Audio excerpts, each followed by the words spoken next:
Assalomu alaykum. Men logoped defektolog Muslima Usmonova. Bugun sizlar bilan artikulyatsion mashqlar haqida gaplashamiz. R tovushi postanovkasi uchun eng samarali mashqlar. Birinchisi, arg'imchoq mashqi. Og'zimizni ochib, tilimizni tepaga va pastga harakatlantiramiz.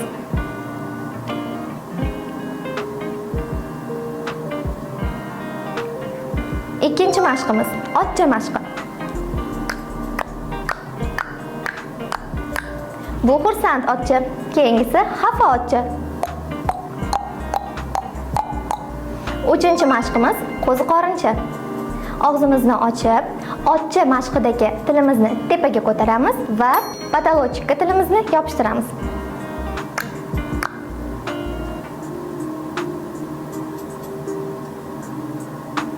Keyingi mashqimiz xuddi qo'ziqorin qilib, faqat endi garmoshka qilib og'zimizni yopib ochamiz.